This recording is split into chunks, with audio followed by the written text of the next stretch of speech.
James Reece witnessed the tragic deaths of his wife and daughter. Initially, he intended to deliver the criminals to justice, but sometimes the law is useless against certain individuals, so he had a surprise for the people who killed his wife and daughter. When the target appears, James Reece decisively pushes the remote control and the top tycoon is blown up with blood all over his face. James Reece took out his M416 and assembled it. He first took out 2 bodyguards with a burst of shots, then used the vehicle as cover to kill another one. Faced with enemy suppression, James Reece calmly threw a smoke bomb, then moved around and completed the kill. The tycoon fled into the building under the lead of professional bodyguards, still trying to suppress James Reece's actions with gunfire. However, James Reece, a former Navy SEAL, ended the bodyguards with 2 precise shots. The tycoon, unable to move, shot wildly but was hit in the shoulder by James Reece's bullet. James Reece quickly switched to his pistol and approached. The tycoon, full of fear and pleading for mercy, was met only with cold eyes and bullets. After avenging his family, James Reece quickly drove away, knowing that he had more targets to kill. James Reece, once the best commander of the U.S. Navy SEALs, received intelligence that a doctor was illegally manufacturing drugs in Syria. He immediately formulated a meticulous plan and began the operation. With 13 of the most elite Navy SEALs and assistants from the Coast Guard,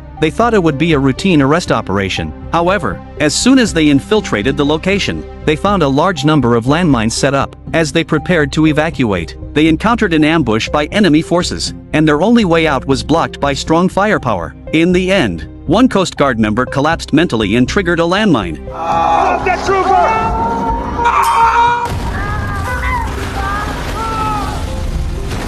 Causing heavy casualties to James Reece's team. A team member named Aaron Santiago de Leon led him to a successful evacuation. Such a major incident naturally led to an investigation. However, when the prosecutor released the recording, it contained words he had never said. While his memory indicated that the Coast Guard triggered the landmine, the recording showed that it was his own Navy SEALs. This made the usually confident James Reece start to doubt his sanity. However, the examining doctor believed it was a stress disorder and advised him to go home and rest. James Reece and Aaron Santiago de Leon raised their glasses in farewell, thinking they could return home to live peacefully with their wives and daughters. However, James unexpectedly received a call informing him of Aaron Santiago de Leon's suicide. NCIS agent Josh Holder, in charge of the investigation, told him that Aaron Santiago de Leon had used a 9mm pistol to blow off the back of his own head during a standoff. However, James, who was familiar with his teammate, immediately exclaimed that it was impossible. He had been drinking with him just yesterday, and Aaron Santiago de Leon preferred the 1911 .45 pistol, not the despised 9mm, to end his own life. With doubts in his mind, James Reece sought out his good friend Ben Edwards, and together they analyzed the many suspicious aspects of the operation. The first was their operational plan, which seemed to have been anticipated by the enemy. The second was the modification of the operational recording, which did not match their memories. The third was that Aaron Santiago de Leon had no reason to commit suicide, and the gun he used was incorrect. With many questions, James Reece approached the Navy Admiral for answers, only to be questioned about his mental state. However, on his way home, James Reece noticed a car following him. He instructed his wife to go home and protect their daughter while he dealt with it alone. However, when he quietly approached with his gun, he found only a female journalist. It turned out that Katie Duranek had discovered that there might be a conspiracy behind the accident. She also produced Aaron Santiago de Leon's autopsy report, which showed that he had died the day before James Reece returned. Although he remembered drinking with Aaron Santiago de Leon the day before and then suddenly Aaron Santiago de Leon disappeared, the chaotic memories made James Reece somewhat unable to distinguish between reality and illusion. After locking up his gun, he bid farewell to his wife and went to the hospital for examination. As James Reece was slowly being pushed into the MRI machine, the flashing lights made him constantly recall the gruesome scene of his teammate's death. His good brother who had faced life and death with him. If he had truly caused his death through his own mistake, he would probably never forgive himself in this lifetime. He didn't know how long it took for the scan to be completed, but James Reece found a masked man pointing a gun at him. He dared not make any unnecessary movements, as another gun aimed at his temple, clearly attempting to stage his suicide. James Reece countered with an elbow strike, then swiftly disarmed and incapacitated one assailant. However, a momentary dizziness allowed the other attacker to slash James Reece with a knife. After dodging several more attacks, he successfully pinned the enemy against the wall, but the other assailant regained consciousness and pressed James Reece's head towards the knife. In a critical moment, unable to break free from the grip, James Reece bit the enemy's arm and then covered their eyes to prevent them from grabbing the gun. Once he retrieved a weapon, He immediately fired several shots, rendering the enemy immobile, and pursued them with disciplined firearm habits, maintaining proper shooting posture as he advanced. Yet, as James Reece inspected the weapon, he realized it was the same one he had locked away in his safe. A sense of foreboding washed over him, prompting him to call his family, only to receive no answer. He immediately dialed emergency services and hurried home. Upon arrival, he witnessed a scene that shattered his heart.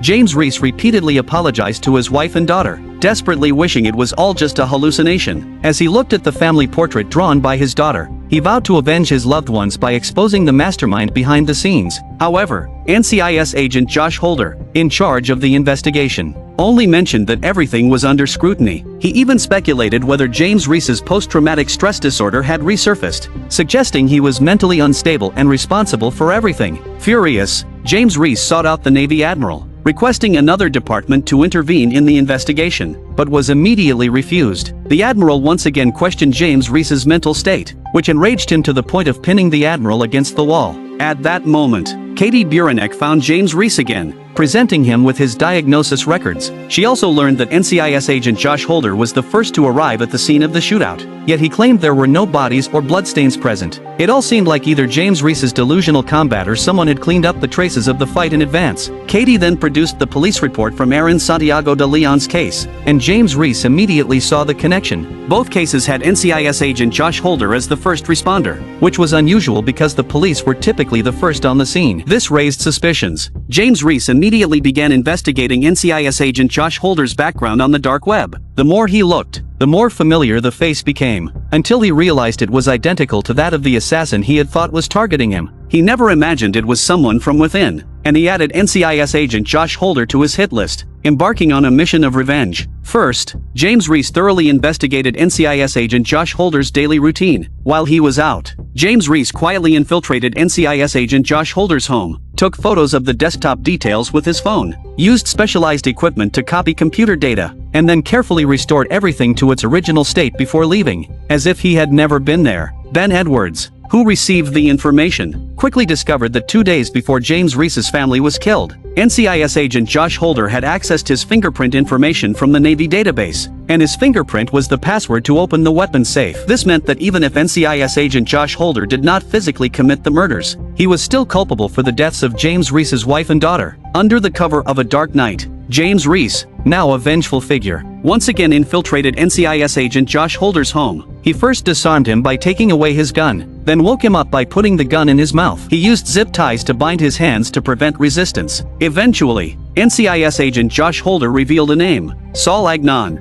stating that he had only taken money from him and followed his orders, without knowing any other details. However, at this moment, James Reece experienced a moment of dizziness. NCIS agent Josh Holder, seizing the opportunity, suddenly launched a counterattack, but James Reece ended it. He then disguised the scene to make it look like a suicide and left smoothly. Everyone involved in the operation would pay a bloody price. Through the name Saul Agnon, James Reece quickly obtained a keyword, Apex Industries, which would lead him to the mastermind behind it all. After organizing his equipment, including the S1897 shotgun, fully equipped M416 military axe, M24 sniper rifle, and numerous cash and bullets, packing everything into the trunk, James Reece drove to a restaurant to meet Katie Buranek. He hoped she could help investigate the mastermind behind Apex Industries. However, Katie Buranek produced a medical report showing that a tumor was affecting James Reece's thinking. She suspected that all of this was just a product of James Reece's imagination. Just then, James Reece noticed a suspicious man wearing sunglasses and immediately took Katie Buranek with him to escape. As soon as they got into the car, the man in sunglasses followed. Instead of escaping, James Reece accelerated and rammed into the car behind. He got out, checked under the car, and opened fire as soon as he encountered resistance, killing the enemy with several shots. After disarming him, he quickly changed the magazine and prepared for any further need. After obtaining the desired information, he quickly drove away from the scene of the gunfight. Seeing such a comprehensive target report finally made Katie Buranek believe that there was indeed a huge mastermind behind it all, and she finally agreed to help James Reece investigate Apex Industries. Meanwhile, Ben Edwards appeared at Saul Agnon's gathering, and the two prepared a lot of surprises for this wealthy tycoon. Such a character naturally requires the protection of a professional bodyguard. However, just as Saul Agnon was preparing to wash up and go to bed, music suddenly played in the empty mansion. He got up to investigate, but a tall figure appeared behind him. Before he could react, a plastic bag was placed over his head, and his hands and feet were quickly tied up. Unable to breathe, Saul Agnon eventually passed out. When he woke up, he saw James Reece standing in front of him. He quickly gave up the name Steve Horn, and all of this was related to a project called RD-4895. Saul Agnon tried to deny responsibility and begged for forgiveness, claiming he was only doing it for the money. However, James Reece knew he was hiding something. He once again received information that the middleman Saul Agnon had hired to kill James Reece's wife and daughter was Senator Joe Pryor. Senator Joe Pryor was responsible for contacting the hitman and solving any problems for people. Given Saul Agnon's cooperative attitude, James Reece chose a death for him that was not painful. The truth of all this began to emerge. Investigating Steve Horn would reveal information about the RD-4895 project, and finding Senator Joe Pryor would lead to the killer of James Reece's wife and daughter. Without any hesitation, James Reece went straight to Senator Joe Pryor and ambushed him on the road, and he fell off a cliff. James Reece found an encrypted phone on Senator Joe Pryor, and then successfully unlocked it using CIA tools. He quickly discovered that there was a hitman training base nearby. Several former comrades in arms met to discuss their battle plan, and the showdown between top special forces and professional assassins was imminent.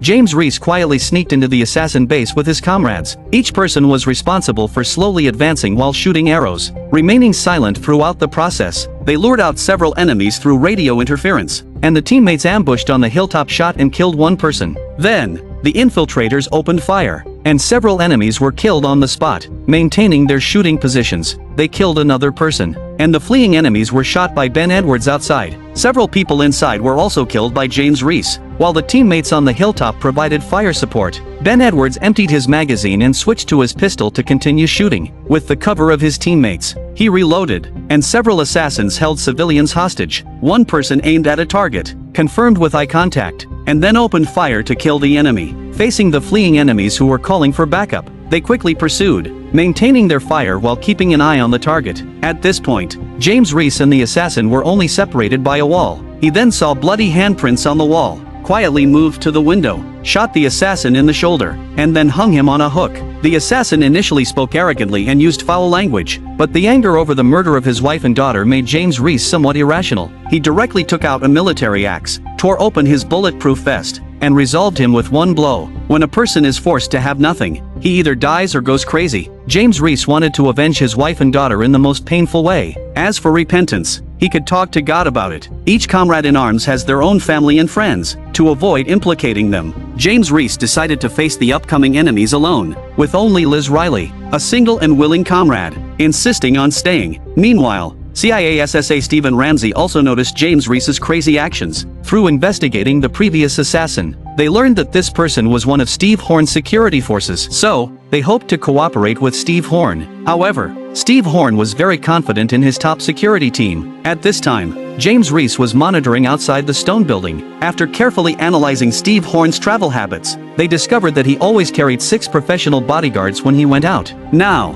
with a group of FBI agents involved, it was almost impossible to capture Steve Horn alive and extract the truth from him. Coincidentally, Katie Buranek discovered through her investigation that Steve Horn had recently acquired Mike Tedesco's pharmaceutical company. They had previously mainly produced a drug to treat post-traumatic stress disorder in veterans, which Saul Agnon mentioned as the RD-4895 project. Mike Tedesco told Katie Buranek that the drug had indeed been successful in animal experiments. However, after Steve Horn used his connections to rush the drug to be used on Navy SEALs, it was found that the drug had side effects. Anyone who took the drug would develop a brain tumor within 3 months. To cover up the truth, Steve Horn, through his connections, orchestrated the death of James Reece's team, but the plan went awry, and 2 of them survived. So, they planned the tragic death of James Reece's wife and daughter again, deliberately creating the illusion of James Reece's post-traumatic stress disorder to expedite the US government's research on the RD 4895 project. Steve Horn manipulated everything and planned to kick Mike Tedesco out of management to completely control his company. To regain control of the company, Mike Tedesco promised Katie Buranek to expose Steve Horn's actions, secretly copied project-related materials, and arranged to meet with Katie Buranek. James Reece, who was observing Steve Horn, noticed that the 6 bodyguards who never separated had split into 2 groups today. Sensing something suspicious, he immediately followed one of the groups. Meanwhile, Mike Tedesco and Katie Buranek met in the subway. The data USB contained all the shareholder information for the RD 4895 project. However, just after handing over the USB, Katie Buranek noticed a suspicious person approaching quietly. The two quickly ran towards an emergency exit. Unfortunately, Mike Tedesco was shot in the head, and the assassin continued to close in step by step. However, Katie Buranek, who was hiding around the corner, managed to kill the assassin, her first time taking a life, leaving her shaken. However, they couldn't stay there for long. As they emerged, a man walked towards them. As he approached, he reached for a gun in his waistband. At the critical moment, the two quickly retreated and found a safe alley. Katie Buranek revealed all the truths she had uncovered. Just 2 months ago, Steve Horn had put up $100 million to establish a bunch of shell companies. James Reece immediately realized that the shares of these companies might be the rewards for those enemies. Katie Buranek wanted to expose the matter to get the police involved. But James Reece didn't care about the law at this point. Those who had harmed his wife and daughter were not worthy of eating prison food. He took Katie Buranek's USB and warned her that Steve Horn would find and kill her, advising her to leave the city quickly. James Reece immediately sent the information to Ben Edwards for investigation. The next day, Ben Edwards called back. The names of the people who had been punished by James Reece before were all in the company, and the names that appeared later might involve a bigger mastermind behind the scenes. Ben Edwards advised him to calm down. James Reece might not be able to handle what was coming next. However, for James Reece, who had nothing to lose, he would not give up revenge even if the sky fell. After hanging up the phone, James Reece took a deep breath. The people involved turned out to be in the senior ranks of the Navy. These officials, with their wolf-like hearts, chose to sacrifice the elite Navy SEALs for money, in order to cover up the truth and even murder his wife and daughter. The enraged James Reece decided to start with Steve Horn. He instructed Liz Riley to help obtain a bunch of chemical agents for top Navy SEALs. Preparing explosives was simply too easy. He manually modified a directional explosive device. It was soon time to act. Steve Horn walked out of the building under Katie Buranek's escort. To avoid harming innocent civilians and teammates, Liz Riley parked the car at the intersection, deliberately creating a vacuum zone. When NCIS agent Josh Holder and the FBI found Liz Riley's car, James Reece was already preparing to detonate the bomb. However, Katie Buranek appeared in front of Steve Horn, thinking she had some evidence and naively hoping that Steve Horn would confess and surrender. However, Steve Horn, who manipulated everything for profit, didn't care at all. Just now, he had already cashed out and left. Those dead Navy SEALs had generated billions of dollars in revenue for him. At that moment, Katie Buranek saw James Reece across the street. He slowly backed away, alerting Steve Horn that something was wrong. However, it was too late, as James Reece pressed the button on the remote control. The civilians scattered and fled. Although Steve Horn survived by luck, his face was covered in blood. James Reece immediately shot and killed one bodyguard. Then, using a car as cover, he killed another person. Facing the enemy's suppression fire, he calmly threw a smoke bomb, then flanked and successfully killed another. The head of the bodyguard team wanted to retreat with Steve Horn, but James Reece sent him to his death with 2 bullets. Steve Horn, in panic, could only shoot randomly. James Reece accurately shot the gun out of his hand. Like the Grim Reaper, Steve Horn, full of fear, begged for forgiveness, but all that awaited him were cold eyes and bullets. James Reece saw Katie Buranek lying on the ground. In order not to involve her, he could only pretend not to know her and hurriedly leave. Similarly, in order not to involve his teammate Liz Riley, he chose to drive and attract all the attention of the police cars. However, at a corner, the police lying in ambush threw a spike strip, blowing out James Reece's tires. Forced to stop, James Reece quickly packed up his gear. FBI's NCIS agent Josh Holder shot at the car wildly. Approaching, they found that James Reece had already left, leaving only a pool of blood on the ground and some dropped drugs. James Reece ran wild in the wilderness. The blood dripping from his right hand showed that his situation was somewhat bad. After the owner left, James Reece broke into a hunter's cabin. First, he tuned the radio to the police frequency, then found some disinfectant to clean the wound and used electrode pads to stop the bleeding. When he was packing his backpack, he realized that he had forgotten the medicine. By now, his hand was starting to lose control, which could seriously affect his next move. James Reece, with no other options, could only search for usable supplies, a few signal flares and 2 boxes of radio batteries. He then confirmed his escape route on the map. Meanwhile, the FBI, with a large number of police dogs, began searching the mountains. The good news was that it started raining heavily, which undoubtedly bought James Reece some time to escape. Crouching at the foot of the mountain to avoid the rain, James Reece took out a drawing of his daughter. A happy time for the family of 3, all ruined by those people. Now, Steve Horn's name on the list was crossed out in his blood, and 3 more names were added below. All senior Navy officials James Reece had served with. They had trained to protect their comrades and families, but they were the first to break their vows. Early the next morning, the FBI mobilized the Trident Special Forces to arrest him. They quickly located James Reece using cell phone signals. The Trident team was well trained and had clear roles. However, who could have expected that James Reece was hiding right under their feet at this moment? One of the soldiers found a cell phone. Just as they were checking it, James Reece pulled the fuse in his hand. A flashbang and smoke grenade caused the soldiers to stiffen. James Reece suddenly stood up, grabbed one of them, and quickly escaped downhill. While running, he connected the 2 batteries and created a diversion. Command saw several sudden heat signatures on the screen and had to send the Trident team to investigate one by one. This allowed James Reece to successfully occupy the high ground. However, despite aiming at the soldiers several times as they caught up, he couldn't bring himself to shoot. By the time the soldiers reached the mountaintop, James Reece had disappeared without a trace, leaving only a bullet on the rocks. It shows James Reece's kindness to them and warning.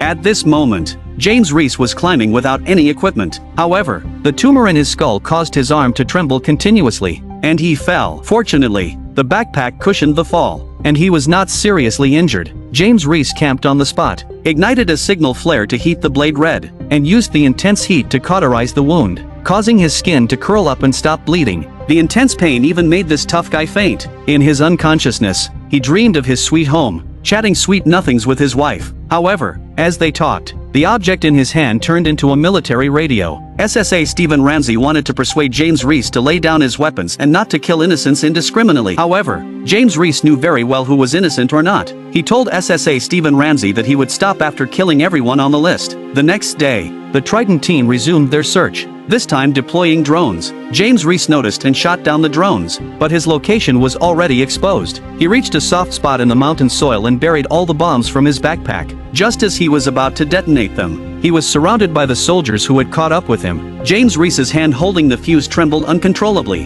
If they continued to approach, it would trigger a landslide and they would all perish together. Seeing that they had no intention of backing down, James Reece detonated the bombs without hesitation. The soft soil turned into a torrent that pushed him down the hill. Fortunately, he wasn't seriously injured. However, when he saw the buried soldier, he couldn't bear it and stopped his escape. Not only did he dig him out with all his strength, but he also performed CPR to revive him. The soldiers who caught up and saw their comrade realized that James Reece was not a bad person. They abandoned the pursuit and announced that James Reece had died in a landslide. Liz Riley, who heard the news report, was somewhat devastated. The man who had once saved her on the battlefield might never come back. However, just when she was in despair, James Reece returned. The two hugged each other tightly. The camaraderie that those Navy high-ranking officials had disregarded was truly precious to them. However, James Reece could not stop yet. The tumor in his brain could take his life at any moment. He had to continue his revenge while he still could. With a leap, his target was the Navy base. His good friend Ben Edwards was already there to meet him. The two observed the movements of the 3 high-ranking officials from a distance. The Navy base was guarded by 5,000 soldiers,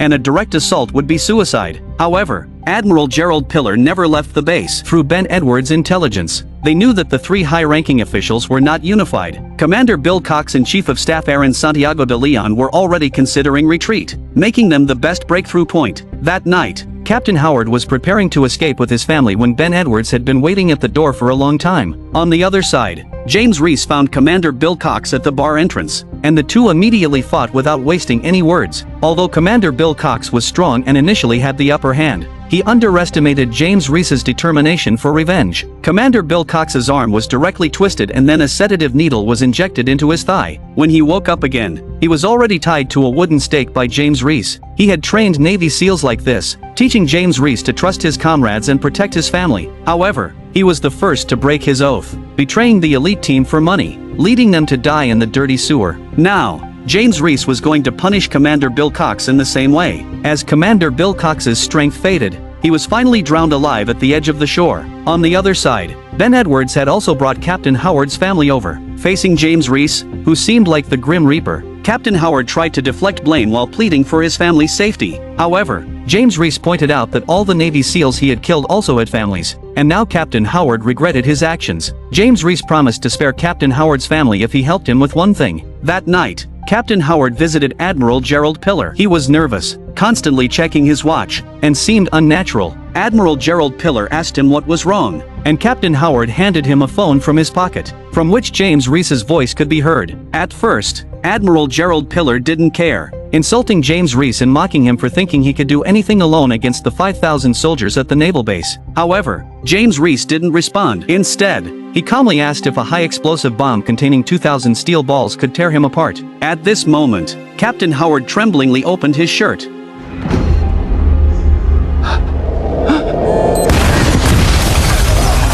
Both of the callous high-ranking Navy officials met their demise. James Reece thought his revenge was complete, but then Katie Buranek sent him another name. It turned out that Katie Buranek was planning to expose everything she knew on the internet. However, her media contact never received any information. Realizing something was wrong, Katie Buranek quickly packed her things to leave, but it was already too late. The Secretary of Defense, Lorraine Hartley, appeared before her. At that moment, Katie Buranek finally understood the extent of the chain of interests involved. How could a top billionaire completely buy off an admiral?